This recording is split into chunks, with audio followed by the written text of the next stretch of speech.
श्री स्वामी समर्थ मैत्रिणींनो, आजच्या व्हिडिओमध्ये तुमचे स्वागत आहे. आणि आता चालू आहे अधिक महिना. आणि अधिक महिन्यात कोणत्या पण तीर्थक्षेत्राला जाऊन यावं असं म्हटलं जातं. ते तीर्थक्षेत्रावर जाऊन 33 वातींची जी दिवा असतो तो आपण जाळायचा असतो. पण मला तर काय ते शक्य झालं नाही. आणि आज गेलेल्या अंबाबाईला, हा दिवस होता तो रविवारचा होता, प्रचंड गर्दी होती. काही विचारायला नको, तुम्हाला पुढे जाऊन दाखवेन मी. मुखदर्शनाला सुद्धा ज्यावेळी नवरात्र असतं बघा 9 दिवसाचं देवीचं, त्यावेळी जशी गर्दी असते तशी गर्दी होती.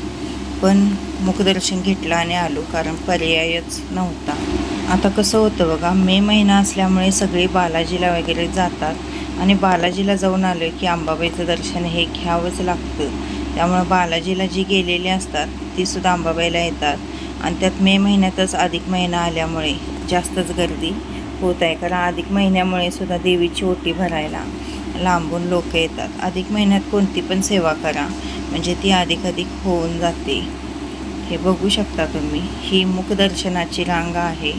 असं थांबून थांबून सोडत होती, तेवढी संध्याकाळी एवढी रांग होती, तर दिवसा कसा असेल याचा विचार तुम्ही करू शकता. आणि त्या तिथं बांधकाम थोडं चालू आहे अंबाबाई मंदिरात, कारण त्यांना मला वाटते नवरात्रीपर्यंत सगळं पूर्ण करावं लागणार आहे बांधकाम. कारण नवरात्रमध्ये प्रचंड गर्दी होते, त्यामुळं नवरात्रच्या आत ते सगळं कंप्लीट करणार.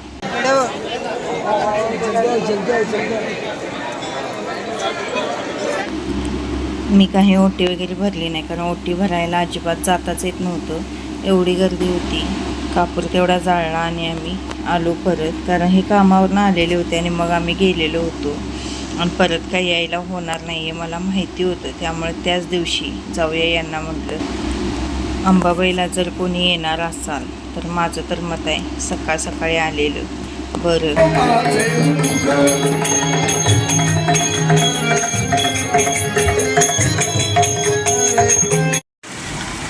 मस्तपैकी पाऊस पडत आहे आमच्याकडं.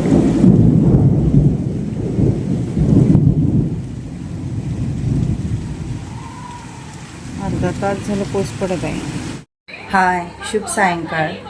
आणि फायनली आपण आलेलो आहे सुट्टीवरून आपल्या घरला. आणि घरात आलं सुट्टीवरून की काय विचारायला नको, एवढा पसारा झालेला. सगळं मी जे सांडगं पापड वगैरे सगळं दिलेलं होतं यासनी, ते तसंच्या तसं त्याने आणून ठेवलेलं होतं. त्यांना पण म्हणजे वेळ नसतो सोडा, कारण की ते पण MIDC करणार, तिथनं आले की परत आणि दुकानात काम असतं. आणि एखाद्या वेळेस मेस लावलेली आणि त्यांच्या घरात कसं झालं तर कोण वारलं, त्यामुळे ते पण डबा पण बंद झाला. त्यामुळे त्यांना स्वतःच बनवून खायला लागलं. त्यामुळे स्वयंपाक बनवायचा, परत दुकानातलं, परत जे आपले MIDC आहे ते सगळं करायचं म्हणजे होत नाही. मग पूर्ण सगळं घर खूप कचरा झालेला. शनिवारी संध्याकाळी आलेले मी, कारण रविवार सगळं दिवस तो काढण्यात, आजचा दिवस पण काढण्यातच गेला. तरी अजून फरशी ही पुसलेलीच नाही आहे. सगळं ते कॅन वगैरे आपण आणलेले होते, ते कॅन ते स्वच्छ धुतले. त्यात थोडं केमिकल असतं, ते धुवायला थोडा वेळ लागतो. ते कॅन ते सगळं स्वच्छ धुतलं. सोमवार आज पाणी येत नाही आपल्याकडं, त्यामुळे मग सगळं पाणी पण भरून ठेवलं, पातेलीच भरून ठेवते मी पाण्याची. आणि हे कपाट सगळं स्वच्छ केलं, हे कपाट स्वच्छ केलं, सगळी भांडी घासली. कारण घेऊ वाटत नाही, पाले वगैरे फिरलेले असतात बघा ताटावरनं ते, मग आपण ते जेवायचं किंवा पातेल्यात ते शिजवायला नको वाटतं. सगळी भांडी घासली आणि केवढं गरम आले बघा. संध्याकाळचे वाजले 6, सव्वा 6 वाजले असतील.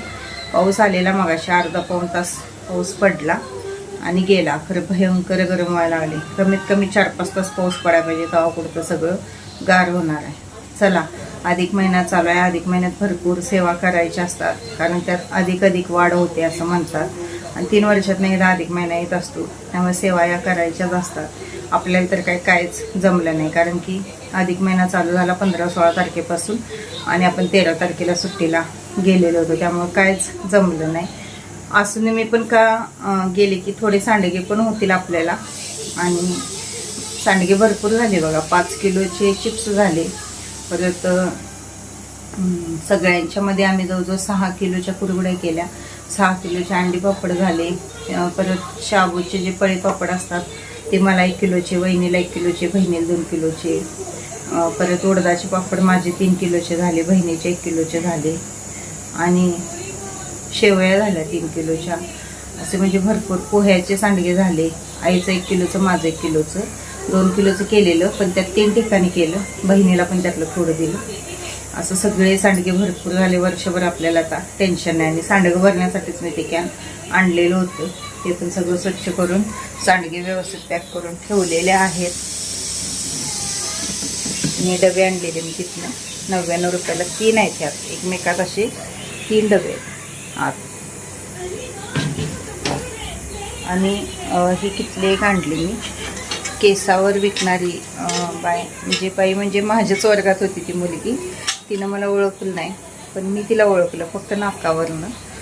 म्हणलं आमच्यात गरडांची एक मुलगी होती, ती सेम तुमच्यासारखी दिसत होती. मग ती म्हणाली माझं माहेरचं नाव गरडच आहे. मग काय तुझं नाव काय? मग नंतर लक्षात आलं की तुझ्या एका बेंचवर आम्ही बसत होतो, पण तिचं खूप लवकर लग्न झालेलं, 7वीमध्ये तिचं लग्न झालेलं होतं. मग ती 100 रुपयाला किटली दिली, वर 100 रुपये दिलं. माझी केस काय तर 10 ग्रॅम होती, कारण मी वहिनीच्या इथं पण भांडी घेतले, त्यामुळं 10 ग्रॅमच केस होती. तर मग वरती 100 रुपये दिलं, म्हणजे 120 रुपयाला काहीतरी ही किटली आपल्याला पडलेली आहे. आणि वहिनीच्या इथं पण घेतली मी, ही एक किटली घेतलेली आहे. हां, ती एक. परत ही खाली घेतलेली छोटीशी केसावर. आणि आपल्याला भाजी वगैरे गाळायला घेतलेली, भाजी गाळायला चाळणी घेतलेली. याला होल आहेत बघा असे, म्हणजे काही चकल्या वगैरे सुद्धा आपण दिवाळीत तळतो, तर यामध्ये ठेवायला बरं पडतं. आणि ही चिरीमातीची बरणी घेतलेली आहे मिठासाठी. असा सगळा पसारा तिकडनं मी गोळा करून इकडे आलेली होती. भरपूर पसारा झालेला. आणि ते सांडगे वगैरे सगळं म्हणजे काय विचारायला नको एवढा पसारा झाला. तेवढं सगळं गोळा करून मी आलेले होते. पाणी असं भरून ठेवले मी सगळं. सकाळचा भात होता तो जरा गरम केला, गरम असलं व्हायला लागले. पाऊस पडून गेलाय, पण काय उपयोग नाही तेवढ्या पावसाचा.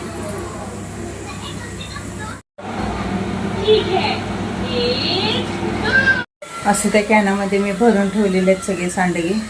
आणि अधिक महिन्यात आपल्याला सेवा करायची असते, पण सेवा झाले नाहीत. एक तर सत्यनारायण करायचा म्हणून मी आज सत्यनारायण करणार आहे. काल गेलेले मी अंबाबाईला, आणि अक्षरशः कसं असतं बघा, हे पहा किती छान कमळ आहे. काल रात्री आणले आहे, मस्तच आहे. मी पाण्यात वरून ठेवले त्याला, असं डेचक्यात पाणी ठेवले आणि त्यात असं घालून ठेवले. अक्षरशः ते कमळ 50 ते 60 रुपयाच्या आत देत नाहीत. पण मला काल कमळ आणायचं होतं, कारण सत्यनारायण आज करायचं म्हटलं तर कमळ आणूया म्हणून. तर अक्षरशः 20 रुपयाला कमळ त्याने दिलं. म्हणजे कुठं तर आपली इच्छा असते, त्याला देवसुद्धा साथ देतो म्हणतात तसं. नाहीतर कधी पण तुम्ही अंबाबाई मंदिरात जावा, 50 रुपये 60 रुपये कमळ देत नाहीत. कमीत कमी 40 रुपये तरी घेतात. काल निम्म्या किमतीत 20 रुपयाला कमळ मिळालं. आत्ता करणार आहे मी सत्यनारायण, कारण आता आपली मला जास्त काही सेवा करायला मिळणारच नाही. माझी अडचण पण येणार आहे, त्यामुळं जेवढं होईल तेवढ्या सेवा करायच्या असं ठरवलेलं आहे. आणि पारायणसुद्धा आपलं गुरुचरित्र करायचं आहे, पण अडचण येऊन गेल्यानंतर बसणार आहे. सत्यनारायण तर करूया. चला, आंबे डहाळे परत तुळस यांनी सकाळीच मला आणून दिलेले आहेत. फुलं एकसुद्धा मिळालेली नाही आहे. सकाळी गेलेले बागेत ते आणायला, पण त्यांना फुलं मिळाली नाहीत, कारण त्यांनी तोडायच नव्हते अजून. आणि हे आज लवकर गेलेले कामाला, 8:30ला म्हणजे गेलेले, अजून येण्यात 7:30ला येणार आहेत. चला पूजा करूया, शिरा थोडासा बनवूया आणि पूजेला लावूया, कारण 3 दिवसांनी होत आहे, अंधार पडत आहे. खरं म्हणजे एक 5 सत्यनारायण करायची माझी इच्छा होती, पण ते काही यावर्षी होत नाही. यावर्षी म्हणण्यापेक्षा अधिक महिन्यात काय होत नाही, कारण अधिक महिना आता जास्त दिवस पण राहिलेला नाही आहे. त्यामुळे म्हटलं एखादा तरी सत्यनारायण करूया. तर सत्यनारायणची पूजा मांडणे मी खूप व्हिडिओमध्ये तुम्हाला दाखवलेले आहे. साधी सिंपलच असते. जसा पौर्णिमेचा आपण सत्यनारायण करतो तशाच पद्धतीने हा सत्यनारायणसुद्धा करायचा आहे. आंब्याचे डहाळे एक 5 लागतात आपल्याला आणि फुलं आणि परत रवा थोडासा लागतो शिरा वगैरे बनवायला आणि नागवेलीची पानं. झालं आपलं एवढं साहित्य लागतं. कलशामध्ये अक्षदा, हळदी कुंकू, पैसा, सुपारी मी टाकलेला आहे. थोडीशी पूजा मांडणी केली आणि म्हटलं आता प्रसाद आधी बनवून घेऊया. तर इथं मी आता पायनॅपल शिराच बनवणार आहे. तोपर्यंत श्रीला इकडं वाती तयार करायला. म्हणजे अधिक महिन्यात महिनाभर सत्यनारायण करायचं असतो पण आपल्याला काही ते झालं नाही. एवढं काय महिनाभर तर काय मिळालंच नाही आपल्याला. जेवढी मिळते तेवढी सेवा आता करायची. असं काय ठरवून नाही पण जेवढं शक्य होईल तेवढे सत्यनारायण करायचा प्रयत्न करणार आहे. दिवसभरात कधी पण केला तरी सुद्धा चालतो. रवा करपला माझा इथे. जरासं बाहेर गेले गरमवाले म्हणून रवा करपला की असं कडवट लागतो शिरा. त्यानंतर संकल्प सोडून घेतला पूजेचा आणि मग पूजेला सुरुवात केली. आता तुम्ही इथे किती सत्यनारायण करणार आहात त्याचा संकल्प सोडायचा आहे. पण मी काय असं नाही संकल्पमध्ये म्हटले की म्हणजे आकडा काय सांगितलं नाही की एवढे सत्यनारायण करेल. मी जेवढे होतील तेवढे सत्यनारायण करीन किंवा करून घ्या असं आपण म्हणायचं आहे. कारण की त्या देवाच्या इच्छेशिवाय आपल्या हातून सुद्धा ती सेवा होत नाही. नागवेलीची पानं आणायला विसरली. मग मी आंब्याचीच पानं ठेवली. कारण आता नाहीत म्हटल्यावर थांबून काय आपल्याला चालणार नाही. आणि आपण जे संकल्प सोडलेलं पाणी असतं ते तुळशीला वगैरे घालायचं नाही. ते आपण ह्याला एखाद्या झाडालाच घालायचं. बाळकृष्ण देवताभ्यो नमः. अरे किती झाड आहे. बाळकृष्ण देवताभ्यो नमः.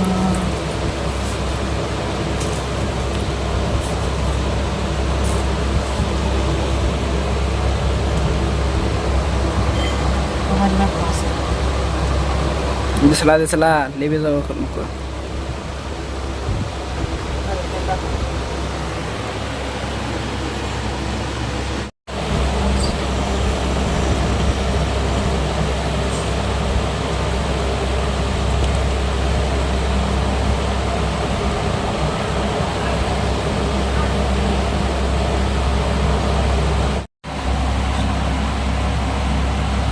काय घे बारीक बारीक. दीपम दर्शयामि.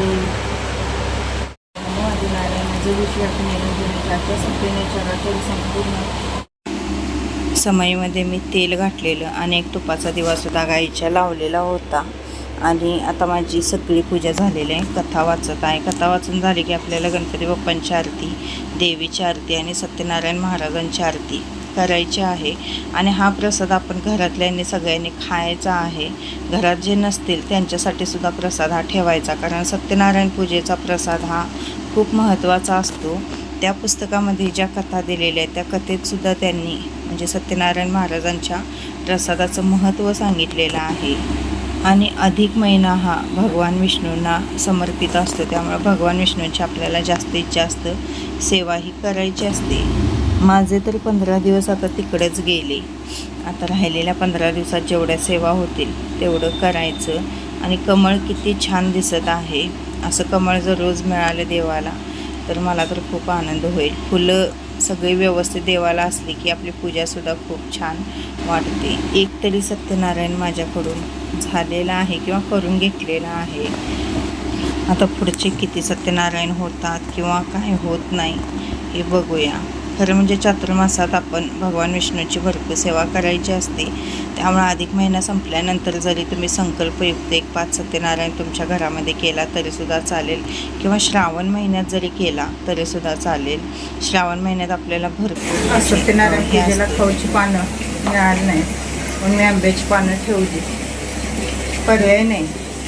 काय नाही म्हणून थांबायचं नाही. आहे त्यात करायचं. मग आंब्याची पानं आंबे ढाळ्यांनी जास्त आणले तर आंब्याची पानं ठेवली आणि पूजा केली. चला उद्या एक सत्यनारायण करायचं असं मनात आहे माझ्या. आता शेवटी सत्यनारायण महाराजांच्या मनात असलं तर होऊन जाईल सेवा. मनात तर खूप सेवा करायचं असं असतं, पण शेवटी ते पण त्या देवाच्या मनात असल्याशिवाय ती इच्छा पण होत नाही. आता आईकडे मी म्हटलेली त्या दिवशी सत्यनारायण एखादा करायचा, 2 दिवस म्हणत होते, पण तो काय झाला नाही. त्यांच्यात ते कोण करत नाही सत्यनारायण, पण म्हटलं अधिक महिना आहे तर एक सत्यनारायण तिच्या घरात करावं अशी माझी इच्छा होती, पण ते झालंच नाही. पुस्तक नव्हतं तिथं, पण पलीकडे जे आता त्यांचं होतं पुस्तक, त्या म्हणलेलं घेऊन जा पाहिजे असलं तर माझ्याच हातनं झाली नाही. शेवटी ते काय म्हणतात, ती वेळ आणि ते देवाच्या मनात असल्याशिवाय ती सेवासुद्धा होत नाही. उद घालण्यासाठी कोळसे आणलेत आमचे त्याने, बघूया कितपत पेटतात ते. पहिल्यांदाच मी तर पेटवत आहे. कोळसा कसा फुलला आहे बघा आपला. दूध घालायला घ्यायचं आहे. चपातीचं पीठ मळून ठेवलं आहे, अजूनही नाही आहे. खूप वेळ लागतो करायला कोळसा फुलायला. त्याच्यापेक्षा आपली गाईची शेणे असतात ती परवडतात.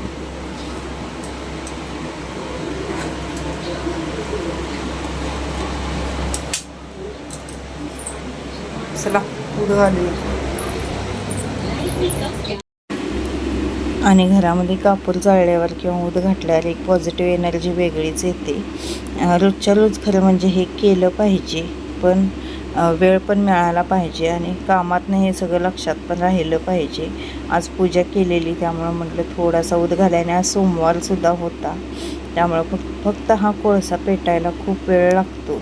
त्याच्यापेक्षा मला वाटते गाईची जी शेणे असतात ती बरी पडतात, किंवा जी आपली बेल्टी वगैरे असतात, शेंडे असतात, ती बरी पडते. ती लगेच पटणं पेटली जाते.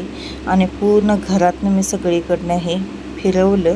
पूर्ण कानाने कोपऱ्यातनं आपल्या घराच्या फिरवायचं, कारण जिथं जिथं ढासं चिलटा असतील बघा ते सुद्धा कमी होतात रोजच्या रोज दूध घातल्यामुळं. त्यामुळं रोजच्या रोज दूध घालत जावा, कापूर जाळत जावा. कापरामुळे सुद्धा आपल्या घरात ऑक्सिजन लेवलसुद्धा खूप म्हणजे सुधारते आणि निगेटिव्ह एनर्जीसुद्धा खूप कमी होते. त्यातल्या त्यात भीमसेनी कापूर असला तर सोन्याहून पिवळं. आणि स्त्रीला आमच्या उदाचा वास खूप आवडतो. आणि संध्याकाळच्या वेळी असं केल्यामुळे खूप घरात प्रसन्न वाटतं.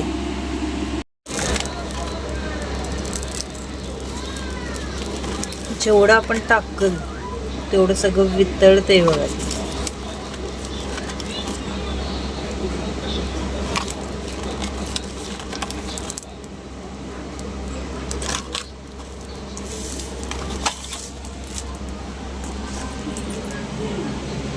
थोडासा जरी घरात दूध घातला छान वाटतं.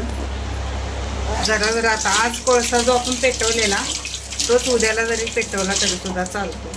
असं काय रोज नवीन कोळसा घ्यावा असं काय नाही. तोच कोळसा असतो तो उद्याला सुद्धा तोच पेटवायचा आणि त्याच्यावरच दूध घालायचं.